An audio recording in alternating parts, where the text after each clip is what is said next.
medical school, not even trade school. What hospitality is about is how well you treat people, right? In the beginning of this experience that you guys have created, no one knew each other, right? And so how to respect, integrity, all the things that are heard, you learn how to engage, you learn how to speak up, you learn how to introduce yourself, you learn how to respect people, look them in the eyes, and greet them by their name. I notice each of you refer to each other as brother this or brother that when you introduce each other. It's hospitality, right? Some parts of it can be taught, but a lot of it you gotta have it in you. How many times have each of you heard the words no or been rejected? Whether you're on the corner doing this or that, whether you're selling this or selling that, whether it's water, whether it's squeegeeing, I guarantee you get more rejections, right? Showing your hands. They tell you no more often than they tell you yes. In hospitality, we show up because people are gonna say yes and yes and yes thousands of times. When you take the street hustle and the concept of going up to strangers and asking and say, would you like this service, yes or no? And they tell you no most of the time. In my industry, in my world of hospitality, we anticipate that need. We know they're gonna say yes. And they're gonna say yes and they're gonna love it, they're gonna like it, and they're gonna come back for even more, right? And so I share this part and I'm gonna bleed into what luxury is.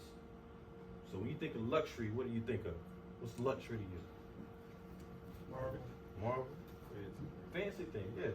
Luxury, you think of like, what's the brands when you think of luxury?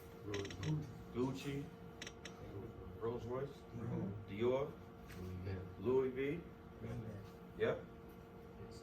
Those are brands, right? And so luxury, by the way, because I work at a luxury hotel. I work in the luxury sector of the hotel. You have your entry-level hotels where maybe it costs you $100 a night. You have your middle-range hotels, it may cost you a couple $100 a night.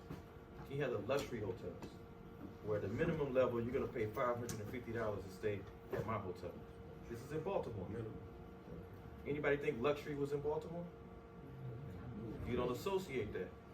When we see the media and we pop it on, we hear about violence and crime and all the problems that we have and corrupt politics and, you know, all the mismanagement of whatever is out there is negative, right? You got a question? Oh, but we don't hear about the luxury side. And the luxury side, what I mean and what I'm trying to break down to you is not about what you look like, what you have on. Luxury, for me, my definition, this is one of the things I want you to take on. Luxury is not about what you look like, it's about how you make people feel.